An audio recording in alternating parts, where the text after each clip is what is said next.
Shalom Bapak Ibu terkasih dalam Tuhan. Selamat pagi. Saya berdoa bahwa kabar Bapak Ibu adalah kabar damai sejahtera dan kabar baik-baik saja. Pagi hari ini saudaraku terkasih, saya akan menyampaikan firman Allah tentang tegar di masa sukar. Tegar di masa sukar. Firman Tuhan terambil dari 2 Korintus 4 ayat yang ke-17. Di sana dikatakan, sebab aku yakin bahwa penderitaan zaman sekarang ini tidak dapat dibandingkan dengan kemuliaan yang akan datang. Saudaraku, di sana dikatakan kemuliaan yang akan datang. Saudaraku, tidak dapat dibandingkan dengan penderitaan yang akan terjadi, saudaraku terkasih. Dan saudaraku terkasih dalam Tuhan, penderitaan adalah hal yang tidak disukai oleh semua orang, termasuk juga orang Kristen, saudaraku terkasih dalam Tuhan. Kalau kita mau jujur, saudaraku terkasih, kita boleh memilih, saudara. Maka pasti banyak di antara kita yang pengennya hidup bahagia, pengennya hidup sukses, pengennya karirnya maju, saudaraku terkasih. Pengennya, saudaraku, dia mengalami lompatan-lompatan dalam hidup, saudaraku terkasih. Dia pengen mengalami hal-hal yang dahsyat, hal-hal yang luar biasa. Tapi saudara, pertanyaannya, tapi apakah kehidupan senantiasa berjalan seperti yang selalu kita harapkan? Apakah kehidupan selalu berjalan seperti yang kita harapkan? Saudaraku, terkadang, saudaraku, kehidupan tidaklah selalu berjalan seperti yang kita harapkan. Usaha sepi, dan saudaraku sakit silih berganti, dan rumah tangga mengalami problem, mengalami pergumulan, saudaraku terkasih dalam Tuhan.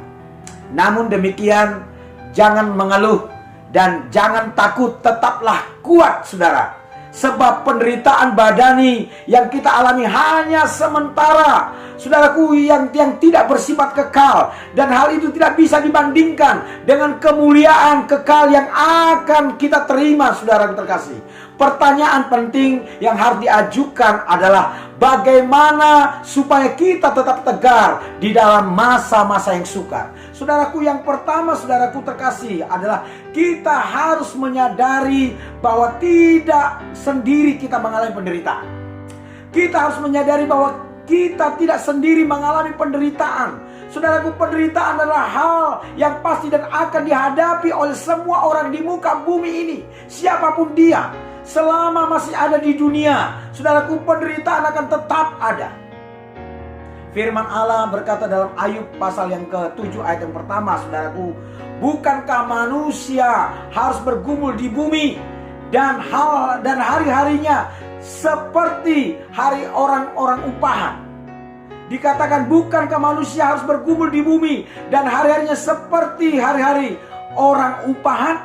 Saudaraku, jadi penderitaan adalah realita kehidupan yang suka atau tidak suka, mau atau tidak mau, mesti kita alami oleh setiap manusia.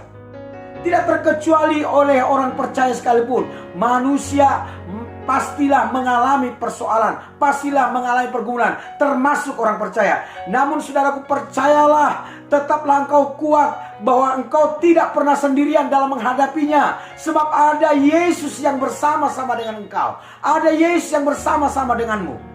Itu yang pertama, saudara terkasih, bahwa ketika kita menghadapi penderitaan, ketika kita menghadapi masa-masa sukar, bahwa kita harus menyadari bahwa kita tidak pernah sendiri. Ada Allah yang bersama-sama dengan kita. Yang kedua, saudara terkasih, kita harus percaya bahwa kita tetap disertai oleh Allah. Saudaraku terkasih, percayalah bahwa Allah kita adalah Allah Immanuel. Dia adalah Allah yang berjalan bersama-sama denganmu. Dia adalah Allah yang bersama-sama denganmu, saudaraku terkasih. Engkau tidak pernah sendiri. Itulah sebabnya, saudaraku terkasih, bahwa engkau akan sanggup menghadapi pergumulan seberat apapun, sesulit apapun, karena engkau tidak pernah sendiri. Engkau selalu disertai oleh Allah, dan Allah akan selalu ada bersama-sama engkau. Saudaraku terkasih, Ia tahu bahwa engkau sedang membutuhkan pertolongan, bahwa engkau sedang membutuhkan mujizat dari Dia. Dan yang ketiga, saudaraku terkasih dalam Tuhan, kita harus tahu bahwa kita akan menerima upah dari Tuhan. Kita harus tahu bahwa kita akan menerima upah dari Tuhan. Ada upah yang Tuhan sediakan bagi kita yang tetap bertahan dalam masa-masa sukar. Yakobus 1 ayat 12 di sana dikatakan, menuliskan, berbahagialah orang yang bertahan dalam pencobaan, sebab apabila ia sudah tahan uji, Ia akan menerima mahkota kehidupan yang dijanjikan Allah kepada barang siapa yang mengasihi Dia. Saudaraku terkasih dalam Tuhan, kita harus meyakini bahwa kita adalah orang-orang yang bersuka cita, bahwa kita adalah orang-orang yang berbahagia, bahwa di balik penderitaan, saudaraku, yang sedang kita hadapi, yang sedang kita alami, ada kemuliaan kekal, ada kebahagiaan kekal yang Tuhan sediakan. Dan penderitaan yang kita alami adalah penderitaan yang bersifat sementara, yang bersifat, saudaraku terkasih, yang bersifat jangka pendek, bukanlah selamanya, bersifat sementara adanya. Saudaraku terkasih, akan datang waktunya di mana Tuhan akan menolongmu, di mana Tuhan akan turut bekerja, di mana Tuhan akan menyatakan kemuliaannya dalam kehidupan saudaraku terkasih. Karena itu, jadi penderitaan yang saat ini sedang Anda alami, yang sedang Anda hadapi, saudaraku, percayalah bahwa engkau tidak pernah sendiri.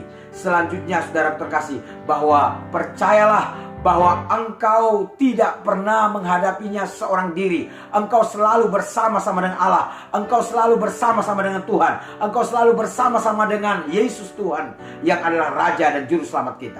Saudaraku terkasih, bahwa percayalah bahwa engkau selalu didampingi oleh Dia. Selalu Tuhan bersama-sama denganmu. Demikianlah kebenaran firman Tuhan pada pagi hari ini, saudaraku terkasih. Karena pastilah tiba saatnya engkau akan menerima pertolongan Tuhan. Jangan takut, jangan khawatir, jangan bimbang. Tuhan Yesus bersama-sama dengan engkau. Tuhan Yesus bersama-sama dengan Tuhan Yesus memberkati, dan salam saya ucapkan selamat pagi.